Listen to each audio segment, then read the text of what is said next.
10th inter degree pass or fail తక్కువ వ్యవధిలో life settlement in abroad కొరకు hotel management అంటే ట్రెంటీ కాలేజ్ ఆఫ్ హోటల్ మేనేజ్మెంట్. నమస్తే సుబ్బారావు గారు. నమస్తే అండి. మనం జేఈ నీట్ గురించి ఇప్పటికీ 3-4 వీడియోస్ చేస్తున్నాము.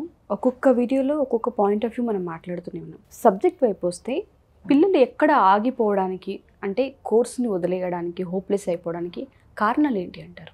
Master of the game in JEE NEET ఈ జర్నీలో అనేక సమస్యలను మనం స్పృశిస్తూ ఉన్నామండి. సో కింద దాంట్లో స్ట్రెస్ అండ్ యాంగ్జైటీ గురించి చాలా మంచి పాయింట్ అండి. పిల్లలు ఒక స్థాయి వరకు లేదా ఒక క్లాస్ వరకు బాగా చదివి కూడా ఒక సందర్భం వచ్చిన తర్వాత ఆగిపోతారు. ఎందుకు అర్థం కాదు. పర్టికులర్లీ జేఈ నీట్లో మనం చూసినప్పుడు చాలామందిని, వందల మంది పిల్లలు అసలు ఏం జరుగుతుందని కొంచెం లోతుగా రీసెర్చ్ చేసినప్పుడు ఒక జనరల్ ఎగ్జాంపుల్ చెప్తాను. కొంతమంది పిల్లలు మ్యాథమెటిక్స్ అంటే భయం, అదే టైంలో కొంతమంది పిల్లలకి ఎంతో ప్రేమ. కొంతమందికి ఫిజిక్స్ అంటే భయం, బయాలజీ అంటే ఇష్టం ఉండదు, కెమిస్ట్రీ అంటే కొంతమందికి ఇష్టం, కొంతమందికి ఇష్టం ఉండదు. సో వీళ్ళంతా ఒకే క్లాసులో ఉన్నప్పటికీ, ఒకే ఎఫర్ట్ పెడుతున్నప్పటికీ ఎందుకు ఈ సమస్య వస్తుంది?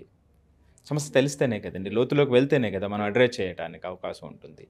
ఎవరు ఎక్కువ మ్యాథమెటిక్స్ ఎందుకు చేస్తున్నారు, వీళ్ళు ఎందుకు చేయలేకపోతున్నారు, వీళ్ళు మ్యాథ్స్ చేయలేకపోతున్నారు లేదా కెమిస్ట్రీ బాగా ఆస్వాదిస్తున్నారు ఎందుకు అని చూసినప్పుడు మనకి లోతుగా దాని యొక్క ప్రాబ్లం ఏమిటనేటువంటిది అర్థమవుతుంది. ఇక్కడ మ్యాథమెటిక్స్ చూసినప్పుడు ఎవరైనా సరే ఒకదాన్ని ఇష్టపడినప్పుడు అండి, మొట్టమొదటగా మనం ఎక్కువ టైం ఇస్తాం. ఎప్పుడైతే ఎక్కువ టైం ఇచ్చామో ఇంకొంచెం లోతుకు వెళ్తాం. ఎప్పుడైతే లోతుకు వెళ్ళామో రిజల్ట్స్ వస్తాయి. ఎప్పుడైతే రిజల్ట్స్ వచ్చిందో మరింత ఎక్కువ ప్రేమ పెరుగుతుంది. సో అందుకే మీరు చిన్నపిల్లల విషయంలో కూడా 6th 7th వరకు మ్యాథ్స్ అంటే బాగా చేసిన పిల్లవాడు 8th వచ్చేటప్పటికి అమ్మో నాకు మ్యాథ్స్ అంటే నాకు కష్టం, లేదా 9th వచ్చేటప్పటికి ఇది నాకు పడదు, లేదా 11th వచ్చేటప్పటికి ఇది నాకు అసలు భూతం అనేటువంటి స్థాయికి వచ్చేసినటువంటి వాళ్ళు వేల మంది పిల్లలు కనిపిస్తూ ఉంటారు. అలాగే 8th వరకు కష్టపడి కింద మీద పడుతూ వచ్చినటువంటి వాడు 9th 10th వచ్చేటప్పటికి లేదు ఇది ఇంత ఈజీగా ఉందా, ఇన్నాళ్ళు ఎంతో కష్టం అనుకున్నానే ఈ సబ్జెక్టు ఇంత ఈజీగా ఉందా అని అనిపిస్తుంది. సో మరి ఎందుకు జరుగుతుందండి ఇది? ఆ కాంప్లెక్సిటీ ఆఫ్ టాపిక్స్ అనేటువంటివి కొన్ని సందర్భాల్లో ఉన్నప్పటికీ అక్కడ అప్రోచ్ అనేటువంటిది ఇంపార్టెంట్ అండి. సో ఆ టీచరు, ఆ యొక్క ఇన్స్టిట్యూట్ యొక్క అప్రోచ్ అనేటువంటిది ఇంపార్టెంట్. దీన్నే నేనేమంటానంటే ఈ జర్నీ చేసుకుంటూ వచ్చినటువంటి పిల్లలు 11th వచ్చేటప్పటికి నేను ఒక టర్మ్ యూజ్ చేస్తాను ఇక్కడ, మైండ్ బ్లాక్స్ అంటాను. అంటే ఈ మైండ్ బ్లాక్స్ వస్తాయన్నమాట. అంటే వాళ్ళకి ఇండివిజువల్గా ఒక్కొక్క థాట్స్ వస్తుంది. నేను ఫిజిక్స్లో మంచి కాదు, నాకు మ్యాథ్స్ ఇష్టం ఉండదు, లేకపోతే నాకు కెమిస్ట్రీ ఇష్టం అనేటువంటి ఈ బ్లాక్స్ ఆపేస్తాయన్నమాట అండి. వాళ్ళు చేయగలిగినప్పటికీ కూడా చేయలేకుండా ఆపేస్తాయి. సో దీన్ని మొట్టమొదటిగా మనం గమనించాల్సినటువంటి అవసరం ఉందండి. దీనికి తోడు జేఈ నీట్కి వచ్చేటప్పటికి ఈ సిలబస్ వ్యాస్ట్ సిలబస్ ఉంటుందండి. అది బ్రెడ్త్ కానివ్వండి, డెప్త్ కానివ్వండి చాలా ఎక్కువ ఉంటుంది. ఒక్కసారిగా జంప్ వస్తుంది. అంటే 10th నుంచి 11thకి వచ్చేటప్పటికి సిలబస్లో జంప్ వస్తుంది. చూడండి, అంటే ఇది ఇక్కడ ఒక ఛాలెంజ్ ఉందనుకోండి. సపోజ్ నాకు మ్యాథ్స్ ఇష్టం లేదు. మ్యాథ్స్ ఇష్టం లేనప్పుడు ఈ వచ్చినటువంటి breadth and depth of the syllabus ఎక్కువ యాడ్ ఆన్ అవుతుంది. ఎప్పుడైతే యాడ్ ఆన్ అవుతుందో ఆటోమేటిక్గా దాన్ని కొంచెం దూరం జరిగిపోతూ ఉంటాం అన్నమాట అండి. సో మరి ఇలా జరిగినప్పుడు అంటే ఇది కారణాలు గమనించాలి. మనం చెప్తున్నది ప్రతిదీ కూడా ఒక అవేర్నెస్. పిల్లల్లో ప్రాబ్లం ఉండదు. సో ఉన్నప్పటికీ ఎందుకు ఉంది అనేటువంటి దానికి కారణాలు కూడా విశ్లేషణకి దగ్గరికి తీసుకెళ్ళాలనేటువంటిది, లేదా అర్థం చేసుకుంటేనే దానికి మనకు సొల్యూషన్ వస్తుందండి. ఇక తర్వాత విషయానికి వస్తే అండి, మ్యాథ్స్, ఫిజిక్స్, కెమిస్ట్రీ, బయాలజీ ఈ జేఈ నీట్ జర్నీలో ఉండేటువంటి సపోజ్ ఒక్కొక్క దానికి ఒక్కొక్కటి అండి, ఒక్కొక్క అందం ఒక్కొక్క దాంట్లో ఉంటుందన్నమాట అండి. ఇప్పుడు మ్యాథ్స్ వస్తే మ్యాథ్స్లో రకరకాల చాప్టర్స్ ఉంటాయి. ఒక్కొక్కటి ఒక్కొక్క అద్భుతం అండి. పెర్ముటేషన్, కాంబినేషన్, ప్రాబబిలిటీ అంటారు. కొంతమంది ఎంతో ఇష్టపడి చేస్తారు. ఇది మ్యాథ్స్లో సరైనటువంటి అవగాహన లేకపోయినా చేయగలుగుతారు. ఎందుకు చేయగలుగుతారంటే అది లాజికల్ థింకింగ్కి సంబంధించినటువంటిది. నేను ఎంతోమందిని చూస్తా నా క్లాసుల్లో, నేను మ్యాథ్స్ చెప్పేటువంటిప్పుడు వెనకాల బెంచ్లో కూడా ఉన్నటువంటి వాళ్ళు కూడా స్పందించేటువంటి చాప్టర్స్ అనమాట. అంటే ఇది లాజిక్కి సంబంధించిన లాజిక్ ప్రతి ఒక్కటి దాంట్లో ఉంటుంది. వాళ్ళు ఎఫర్ట్ పెట్టక అలాగా కనిపించకుండా ఉంటుందన్నమాట అండి. అలాగే కోఆర్డినేట్ జామెట్రీ అంటాం. అది ఒక బ్యూటిఫుల్ విజువలైజేషన్ అనమాట అండి. దాన్ని చక్కగా క్వశ్చన్ అర్థం చేసుకొని విజువలైజ్ చేసి వాళ్ళని అప్లై చేయగలిగితే, వాళ్ళు నేర్చుకున్నది అప్లై చేయగలిగితే అది ఈజీ అయిపోతుంది.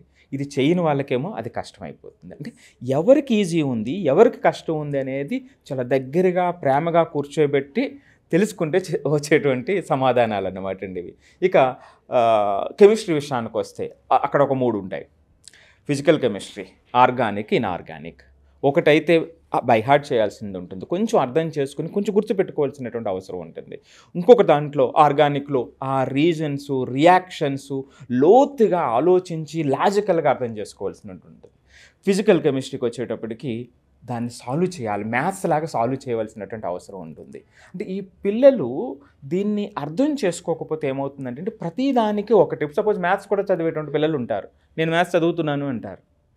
సో అదేమవుతుందంటే వాళ్ళు ఎఫర్ట్ పెడతారు, ఫోర్స్ వల్ల దేని వల్ల, కానీ ఫలితం రాదు. సో కాబట్టి ప్రతి దాంట్లో ఉన్నటువంటి ఆ బ్యూటీని పిల్లలకి తెలియచేయాలి. మ్యాథ్స్ వేరు, ఫిజిక్స్ వేరు, కెమిస్ట్రీ వేరు, బయాలజీ వేరు. కొంతమంది పిల్లలకి ఫిజిక్స్ విషయం చూస్తా, నేను చాలా రీసెర్చ్ చేశాను. ఫిజిక్స్లో పిల్లల్లో కొంతమందికి విపరీతమైన భయం ఉంటుంది, కొంతమందికి ఎంతో లోతైనటువంటి ప్రేమ ఉంటుందండి. ఎందుకు ఇలా జరుగుతుంది అనుకునేటప్పుడు ఈ లోతైన ప్రేమను సంపాదించినటువంటి పిల్లలు ఇనీషియల్గా మంచి పర్యవేక్షణలో ఒక 3 నెలల పాటు పునాది. ఎందుకంటే ఆ రూల్స్ చేంజ్ అవ్వండి. ఫిజిక్స్లో ఆ కాన్సెప్ట్ అలా మైండ్లోకి వెళ్తే రూల్స్ చేంజ్ కావు, ఇక వాళ్ళని ఎవ్వరు ఆపలేరండి. అలాంటి వాళ్ళు ఎంతోమందిని చూశారు. నా ఫ్రెండ్స్లో కొంతమంది బ్యూటిఫుల్ ఫిజిక్స్ టీచర్స్ ఉన్నారనమాట అండి. ఆ కాన్సెప్ట్స్ అలా ఇచ్చిన తర్వాత 3 నెలలు దాటిన తర్వాత మ్యాథ్స్, కెమిస్ట్రీలో చేంజ్ అవుతుంది తప్ప ఫిజిక్స్లో మాత్రం చేంజ్ అవ్వదు అనమాట. అట్లా ప్రతి దానికి ఒక లోతుగా విశ్లేషించి దాని యొక్క బ్యూటీ ఎక్కడుంది, ఎక్కడ మనం నేర్చుకుని ఎక్కడ అప్లై చేయాలి అనేటువంటిది. అంటే ఇక్కడ సమస్య ఎక్కడ వస్తుందంటే ఈ హైయర్ జర్నీలో ప్రతి పేరెంట్ అర్థం చేసుకోవాల్సింది ఖచ్చితంగా వ్యాస్ట్ సిలబస్ ఉంటుంది, 10th వరకు జరిగినటువంటిది కాదు. దీనికి ఒక లోతైన అప్లికేషన్ చేయాల్సినటువంటి అవసరం ఉంటుంది. 10th వరకు బోర్డ్ ఎగ్జామ్స్ వరకు బ్లూమ్స్ టాక్సానమీ అంటామండి, ఒక 5 అంశాలు ఉంటాయి అందులో. అండర్స్టాండింగ్, నాలెడ్జ్, అక్కడ వరకు ఆగిపోతుంది అనమాట. అంటే అప్లికేషన్ చాలా తక్కువ స్థాయిలో 5%, 10% ఉంటుంది. కానీ ఇక్కడ అప్లికేషన్కి వచ్చేటప్పుడు 25%కి వచ్చేస్తుంది అనమాట అండి. సో అదే అడ్వాన్స్డ్కి వెళ్ళేటప్పటికి 40-50%కి అప్లికేషన్ మోడల్ క్వశ్చన్స్ వచ్చేస్తాయి. అది కష్టం అవుతుంది. సో మరి దీన్ని ఎట్లా అంటే నేను ఇక్కడ 2 విషయాలు చెప్తానండి. ఏదైనా లెర్నింగ్ చేసేటప్పుడు 2 రకాల లెర్నింగ్స్. ఒకటి షాలో లెర్నింగ్, అలా పైన చదువుకుని వెళ్ళిపోవడం. రెండవది డీప్ లెర్నింగ్. దీనికి ఒక మంచి ఎగ్జాంపుల్ కూడా చెప్తాను. పిల్లలకి చాలామందికి ఇందులో సమస్యలు వస్తాయి. ఇప్పుడు మనం చాలా మాట్లాడుకున్నాం. సమస్య వచ్చినప్పుడు ఏం చేస్తారు పిల్లలు అంటే, ఈరోజు ప్రస్తుతం ఉన్నటువంటి పరిస్థితులు వెంటనే యూట్యూబ్కి వెళ్తారు, ఇంటర్నెట్కి వెళ్తారు, గూగుల్ చేస్తారు. అది ఎక్కడి నుంచి ఎక్కడికి తీసుకెళ్తుందో పిల్లవాడికి తెలియదు.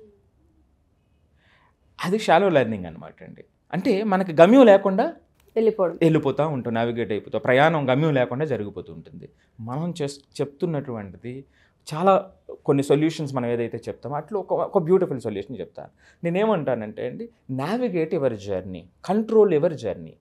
దానికోసం నీకేం తెలియదు, ఇప్పుడు నీకేం తెలియదు తెలుసుకో ఫస్ట్. ఓకే, నాకు ఇది తెలియదు, సో దీనికోసం వెతకడం ప్రారంభించు. అంటే నువ్వు ఒక 1/2 hour యూట్యూబ్లో ఒక వీడియోని చూడాలనుకుంటే నీ గమ్యం నిర్దేశించు. అప్పుడు నువ్వు ఈ వీడియోని గైడ్ చేయగలుగుతావు, నువ్వు కంట్రోల్ చేయగలుగుతావు. లేకపోతే ఏమవుతుందండి, బుక్ అయినా సరే మనం బుక్ చదివేటప్పుడు, పిల్లలు చదువుకునేటప్పుడు నాకు ఈ పర్టికులర్ కాన్సెప్ట్ రాదు అనుకునేటప్పుడు ఈ పర్టికులర్ కాన్సెప్ట్ అంటే ఏంటి, దీని అప్లికేషన్స్ ఏమిటి, దీని మీద ఉన్నటువంటి రిజల్ట్స్ ఏమిటి, దీన్ని అప్లై చేయాలంటే పాటించాల్సినటువంటి పద్ధతులు ఏమిటి, ఇవి 4 క్వశ్చన్సే నాకు. ఈ 4 క్వశ్చన్స్ నేను బుక్ దగ్గరికి వెళ్ళాను అనుకోండి, చాలా స్పష్టంగా బుక్ చెప్తుంది కదా. లేదు అంటే ఆ బుక్లో ఉన్నది చదువుతాము, పాపం ఎఫర్ట్ పెట్టాం, కానీ క్లారిటీ రాదు కదండి. ఇది షాలో లెర్నింగ్, డీప్ లెర్నింగ్ ఉన్నటువంటి తేడా అండి. అయితే సో దీన్ని బట్టి నేను ఫైనల్గా LRI అని చెప్తానండి.